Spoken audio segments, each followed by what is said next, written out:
ಕೊನೆ ಒಂದು ಕಾಂಟ್ರವರ್ಸಿ ಶುರು ಮಾಡಿದ್ದಾರೆ ಕಾಂಗ್ರೆಸ್ನಲ್ಲಿ. ಪ್ರಯಾಗ್ರಾಜ್ 144 ವರ್ಷದ ನಂತರ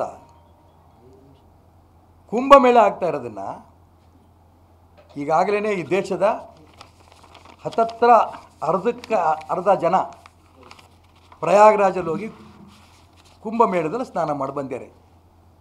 56 ಕೋಟಿ ಇವತ್ತು ಬೆಳಗ್ಗೆ ಟಿ ವಿನ ನಾನು ನೋಡಿದೆ.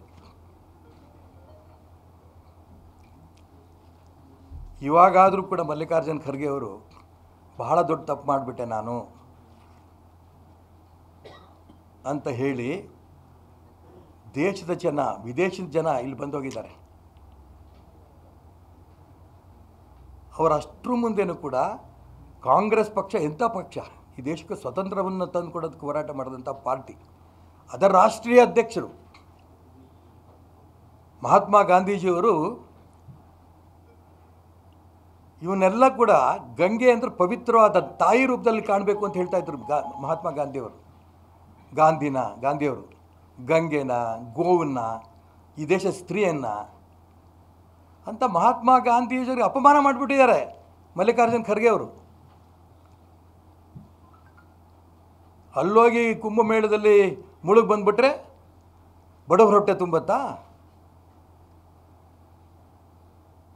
ನಿಮ್ಮ ಸಿಂಘ್ವಿ ಹೋಗಿದ್ದರು, ನಮ್ಮ ಡಿ ಕೆ ಶಿವಕುಮಾರ್ ಹೋಗಿದ್ದರು, ಬೇಕಾಷ್ಟು ಜನ ಕಾಂಗ್ರೆಸ್ನವ್ರು ಹೋಗಿದ್ದಾರೆ. 56 ಕೋಟಿನೂ ಕೂಡ ಬಿ ಜೆ ಪಿಯವರಲ್ಲ.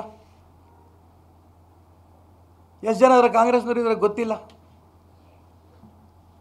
ಎಷ್ಟು ಜನ ಕಾಂಗ್ರೆಸ್ನವ್ರ ಮೇಲೆ ಹಂಗಾರೆ ಕ್ರಮ ತಗೋತೀರಿ ನೀವು ಹೋಗಿ ತಪ್ಪು, ಬಡವರ ಹೊಟ್ಟೆ ತುಂಬಿಸೋಕ್ಕಾಗಲ್ಲ ನೀವು ಹೋದ್ಮೇಲೆ ಅಂತ ಹೇಳ್ತೀರಾ? ಅದಕ್ಕೋಸ್ಕರ ಖರ್ಗೆ ಅವರು ಆಗಿದ್ದೆಲ್ಲ ಭಾಳ ದೊಡ್ಡ ಪಾಪ ಮಾಡಿಬಿಟ್ಟಿರಿ. ನಿಮ್ಮಂಥ ಪಾಪಿಷ್ಟ ಇಲ್ಲ.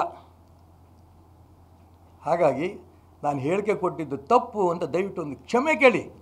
ಈ ದೇಶ ವಿದೇಶದ ಆ ಪವಿತ್ರವಾದ ತ್ರಿವೇಣಿ ಸಂಗಮದಲ್ಲಿ ಹೋಗಿ ಸ್ನಾನ ಮಾಡ್ಕೊಂಬಂದರೆ ನನಗೆ, ನನ್ನ ಪೂರ್ವಜರಿಗೆ, ಇಡೀ ದೇಶಕ್ಕೆ ಪುಣ್ಯ ಬರುತ್ತೆ ಅಂತ ವಿಚಾರ ಮಾಡ್ತಾರೆ. ಎಲ್ಲರದ್ದು ಕೂಡ ನೀವು ಕ್ಷಮೆ ಕೇಳಬೇಕು ಅಂತ ಮಾತ್ರ ಅವ್ರು ಹೇಳೋಕ್ಕೆ ಇಷ್ಟಪಡ್ತೇನೆ.